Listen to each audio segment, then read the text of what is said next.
नमस्कार, मैं बरखा त्रिवेदी सी न्यूज़ भारत पर आप सभी का स्वागत करती हूं। वक्त हो चुका है न्यूज़ बुलेटिन का। बुलेटिन में खबरों की शुरुआत करेंगे और बताएंगे कि कैसे एक नगर पंचायत में स्वच्छता अभियान की उड़ाई जा रही हैं धज्जियां। साथ ही बताएंगे कैसे एक गांजा खेप को पुलिस ने जाबाजी से जब्त किया और फिर बताएंगे कि इंदौर में कैसे लव जिहाद के मामले ने उड़ाए सबके होश। ऐसी तमाम खबरों पर आइए विस्तार से करते हैं चर्चा। स्थानीय नगर के विभिन्न वार्डों में स्वच्छता अभियान को ठेंगा दिखाता हुआ नगर पंचायत चिरैया कोट जगह जगह लगा हुआ है कूड़ो कामबार। जबकि उत्तर प्रदेश सरकार द्वारा 1 दिसंबर से 3 दिसंबर तक प्रदेश के 75 जनपदों में 75 घंटे और 750 निकायों में कूड़े के संवेदनशील स्थानों को स्वच्छता अभियान चलाकर किया जाएगा साफ सफाई। ऐसे में प्रदेश के मुख्यमंत्री द्वारा सभी जिलाधिकारी को आदेशित किया गया है। जिलाधिकारी अपने नेतृत्व में स्वच्छता अभियान चलाकर स्वच्छ भारत मिशन अभियान को 75 वर्ष पूर्ण होने पर स्वच्छता अभियान चलाकर सभी नगरों को स्वच्छ किया जाएगा। ऐसी स्थिति में चिरैया कोट नगर पंचायत में गंदगी के नाम पर मुंह चढ़ाता हुआ नजर आ रहा है। क्या नाम है आपका? नाम सरफराज अहमद जी। नगर पंचायत वार्ड नंबर 15। जी। झाड़ू कहीं भी नहीं लगता है। अच्छा। नाली भी नहीं साफ होता है। जी जी। महीना में एक बार तब आएंगे तो खाली झाड़ू मार और के चल जाएंगे जी। और कचरा भी नहीं उठता है। ये आप लोगों को पटिया फूट जाता है तो हम लगाते हैं। ये देखिए यहाँ पर कर दीजिए। नाम बाबू आपका? मेरा नाम sir my name is Faizan Ahmed. जी। चिरैया कोट नगर पंचायत। कौन सा वार्ड है आपका? मेरा वार्ड नंबर 15 है। 15 है। ये गंदगी कितने दिनों से लगी हुई है यहाँ पे? साफ सफाई होती है कि नहीं होती है? ये साफ सफाई महीना में 1-2 बार होती है। जी। और कभी कल आएंगे कर्मचारी हाँ। देखेंगे, खले देख कर चल जाएंगे। अच्छा। गाड़ी साफ सफाई नहीं करते, छिड़काव भी नहीं करते यहाँ कुछ ही नहीं। अच्छा। कोई कार्य पड़ोस पड़ता है तो जी। आएंगे, साफ सफाई करेंगे, चल जाएंगे। अच्छा। आप लोग कहते नहीं हैं कि इतनी गंदगी रहती है, हम लोग मोहल्ले में परेशान रहते हैं, बीमारी फैलती है इस गंदगी की वजह से, क्या कहते हैं वो लोग? हम लोग कहते कहते थक जाते हैं, कोई नहीं सुनवाई होती है। अच्छा। चेयरमैन के जाने का बात आ जाता है तो बड़े लोग जाएंगे। हाँ हाँ। तो जाने के बाद कोई भी सुनवाई नहीं होगी। मतलब कोई बात सुनी नहीं जाती आप लोगों की? नहीं। आजमगढ़ से सीनू संवाददाता सीबी भास्कर की रिपोर्ट। आसाम से आ रही गांजा की खेप को बलिया पुलिस ने पकड़ा है। आरोपियों के पास से करीब 265 किलोग्राम 600 ग्राम गांजे के साथ इंट्रा मैजिक जब्त की गई है। गांजा तस्कर कोतवाली पुलिस एवं एसटीएफ की चेकिंग देकर रास्ते से गाड़ी का एक्सीलेटर दबाकर भागने लगे, जिन्हें पुलिस ने पीछा करते हुए धर दबोचा है और अब मामले की जाँच की जा रही है। बलिया से सीनू संवाददाता राजू गुप्ता की रिपोर्ट। मामला रामनगर प्रखंड के मंचन गवा गांव से है, जहां बीटीआर जंगल से बाहर निकल रिहायशी क्षेत्र में पहुंचे एक भालू ने रामनगर के मचगवा गांव के सरे में एक 40 वर्षीय व्यक्ति को घात लगाकर हमला कर दिया, जिसमें वह व्यक्ति बुरी तरह से जख्मी हो गया। हमला इतना तेज था कि व्यक्ति को संभालने का मौका तक नहीं मिला। भालू के जानलेवा हमले से व्यक्ति का चेहरा समेत हाथ, पीठ आदि अंग बुरी तरह से जख्मी हो गए हैं, जिसकी चीख पुकार होने पर आसपास मौजूद लोगों ने हो हल्ला किया, जिसके बाद भालू जंगल की तरफ भाग खड़ा हुआ। घायल व्यक्ति को स्थानीय लोगों की मदद से आनन फानन में रामनगर पीएचसी लाया गया है। कुछ लोग लेके आया है, जिसे रमेश माझी नाम की जो है, जिनका उम्र लगभग 40 साल है। उनके पिता नाम साधु माझी हैं। उनको भालू ने काट लिया है और काफ़ी डैमेज सिचुएशन है। माथा में काफ़ी जो ब्लीडिंग हो रहा है। कौन सा पार्ट? आँख जो है एक जो है काफ़ी डैमेज है और नाक डैमेज है। काफ़ी बुरा कंडीशन है। अभी हम रेफर कर रहे हैं अपना एम्बुलेंस से। बेतिया से सीनू संवाददाता विनोद कुमार की रिपोर्ट। इंदौर में लव जिहाद युवती को धर्म परिवर्तन के लिए धमकाया। इंस्टाग्राम पर दोस्ती कर युवक अनु बना अनवर। बड़ी संख्या में पहुंचे हिंदू संगठन कार्यकर्ताओं ने थाने पहुंच और कराया प्रकरण दर्ज। आरोपी के खिलाफ दुष्कर्म सहित अन्य धाराओं में मामला दर्ज किया गया है। आइए, बजरंग दल ने आज हीरानगर थाने पर लेकर क्या कार्रवाई करी है? इंदौर के थाना हीरानगर क्षेत्र में एक हिंदू बहन को एक मुस्लिम समुदाय द्वारा लव जिहाद का शिकार किया गया। उसके द्वारा एक हिंदू बहन को अन्नू बनकर उससे दोस्ती करी, इंस्टाग्राम पे दोस्ती करी और उसके साथ में सामूहिक बलात्कार करता रहा। जब बहन को मालूम पड़ा कि ये अन्नू नहीं अनवर है, तो उस बहन ने उससे किनारा करने की कोशिश करी, पर जिहादी का तब भी पेट नहीं भराया। उसने उसे डराने की, धमकाने की और धर्म परिवर्तन करने तक की धमकी दे डाली और उसे जान से मारने की कोशिश भी। उसके पास लगातार हमले भी किए।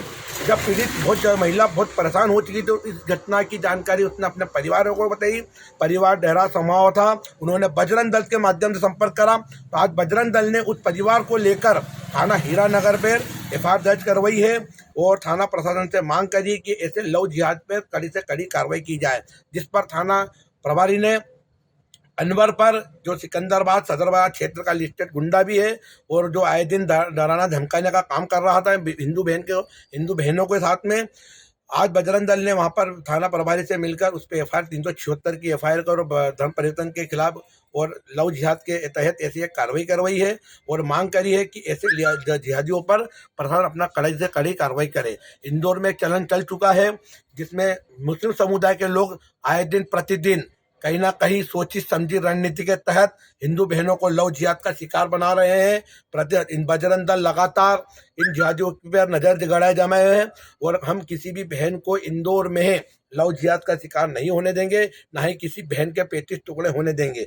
बजरंग दल की खुली चेतावनी, इंदौर में अगर लव जिहादी अगर हिंदू बहनों के साथ में अगर लव जिहाद का शिकार करेंगे तो बजरंग दल उन्हें अपनी शैली में जवाब देगा और उसका परिणाम भुगतने के लिए जिहादी पर तैयार रहे। बजरंग दल मैदान में। तन्नू शर्मा, बजरंग दल, इंदौर विभाग संयोजक। जय जय श्या राम।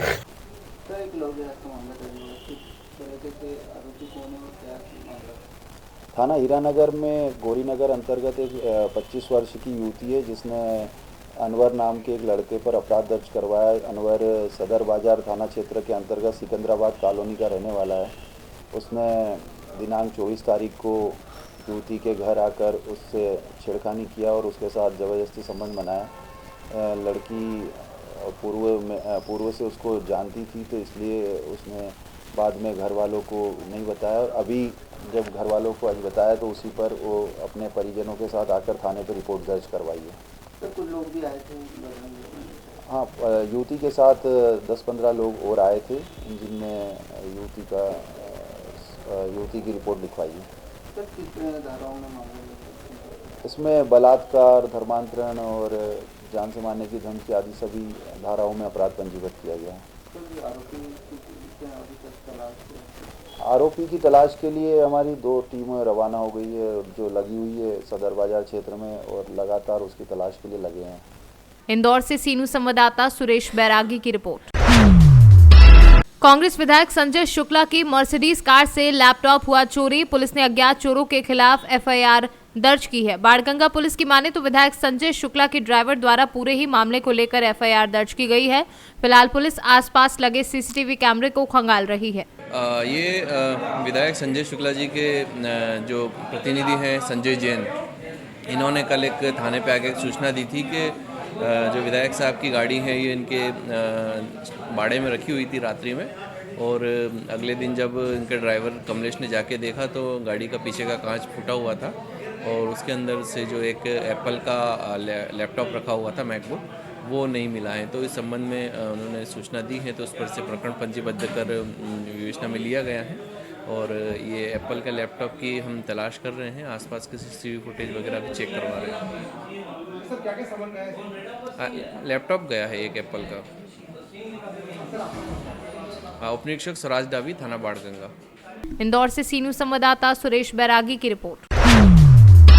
ग्राम पंचायत शेखपुर जाफर में तैनात सचिव राजू श्रीवास्तव व ग्राम पंचायत सहायक जय श्री राम के ऊपर आरोप लगाते हुए मुख्यमंत्री योगी आदित्यनाथ को लिखित शिकायत पत्र में कहा कि उसने परिवार रजिस्टर नया बनवाने के लिए आवेदन के पश्चात हस्ताक्षर व मोहर करने के लिए मंगलवार को दिया था। तब से लेकर अब तक सचिव व ग्राम पंचायत सहायक बहानेबाजी कर दौड़ा रहे हैं। कहाँ के रहने वाले हैं आप? ग्राम शेखपुर जाफर। क्या मामला है? हमारा मामला ये है कि हमारा परिवार रजिस्टर नहीं अलग कर रहे हैं। कौन नहीं कर रहा है?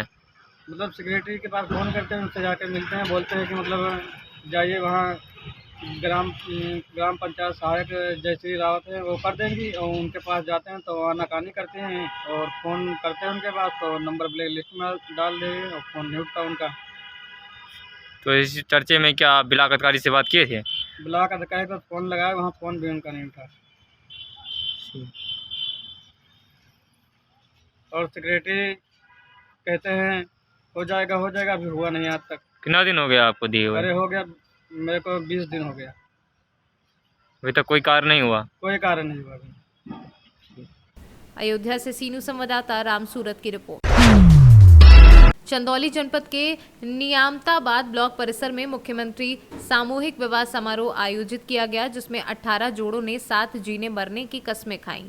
इस दौरान उपस्थित अतिथियों ने आशीर्वाद दिया और उनकी शादी को धूमधाम से संपन्न कराया। इस अवसर पर जिलाधिकारी ईशा दुहन और विधायक रमेश जायसवाल ने इन सभी जोड़ों को प्रमाण पत्र सौंपा और दाम्पत्य जीवन की शुभकामनाएं दी। चंदौली से सीनू संवाददाता सुमित सिंह की रिपोर्ट। झांसी में दबंगों द्वारा अधिवक्ता की संक्रमणीय भूमि पर अवैध कब्जा करने की नीयत से खेती में व्यवधान उत्पन्न करने पर जिलाधिकारी व एसएसपी से कार्यवाही की मांग की गई है।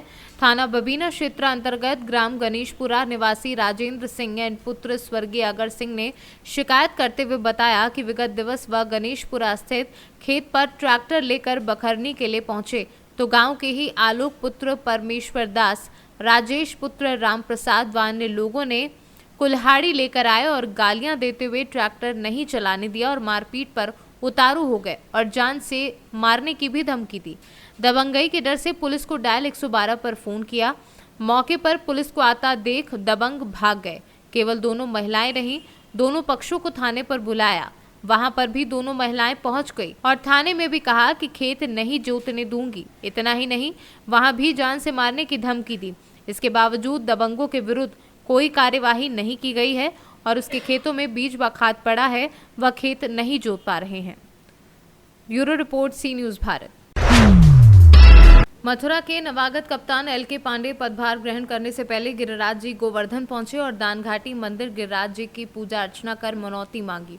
शुक्रवार को वरिष्ठ पुलिस अधीक्षक मथुरा शैलेश पांडे, जो कि प्रशासन द्वारा मथुरा के नए कप्तान बनाए गए हैं, अपना पदभार ग्रहण करने से पूर्व गिरिराज महाराज के दर्शन करने गोवर्धन पहुंचे और गिरिराज जी की विधिवत पूजा अर्चना कर व गिरिराज जी को पूजन के बाद दंडवत प्रणाम कर मनौती मांगी। मथुरा से सीनू संवाददाता विष्णु शर्मा की रिपोर्ट। पीपराकोठी में स्थानीय पंडित दीनदयाल उपाध्याय उद्यानिकी एवं वानिकी महाविद्यालय के सभागार में पिछले 3 दिनों से चल रहे प्रसार कार्यकर्ताओं के साथ जैविक खेती में कीट रोग प्रबंधन विषय 3 दिवसीय प्रशिक्षण का समापन गुरुवार को किया गया, जिसकी अध्यक्षता डीन डॉक्टर कृष्ण कुमार ने किया। इस अवसर पर संबोधित करते हुए डीन डॉक्टर कृष्ण कुमार ने कहा कि मिट्टी के अंदर अनेक प्रकार के लाभदायक जीव पाए जाते हैं, जो मिट्टी के साथ साथ फसल की उपज एवं गुणवत्ता में सुधार लाते हैं। ये प्रशिक्षण वामेती पटना के तत्वाधान में आयोजित किए जा रहे हैं। प्रशिक्षण में नालंदा, वैशाली, समस्तीपुर, मुजफ्फरपुर एवं पूर्वी चंपारण सहित 5 जिलों के प्रखंड तकनीकी प्रबंधक, कृषि तकनीकी प्रबंधक, कृषि समन्वयक व किसान सलाहकार शामिल हुए।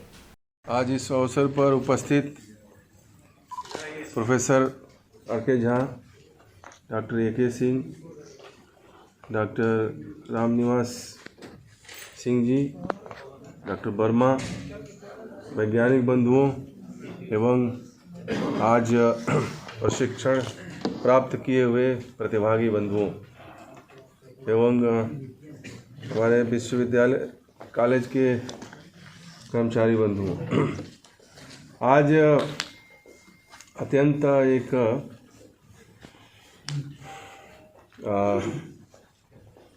अच्छा क्षण है कि हम अपने लगभग कॉलेज को बने हुए 1 साल यहाँ पर स्थापित हुए हो गया, लगभग 1 साल हो गया पूरा लगभग, क्योंकि 7 नवंबर को पिछले साल इसी जगह पर कॉन्वोकेशन हुआ था और इस बिल्डिंग का उद्घाटन हुआ था।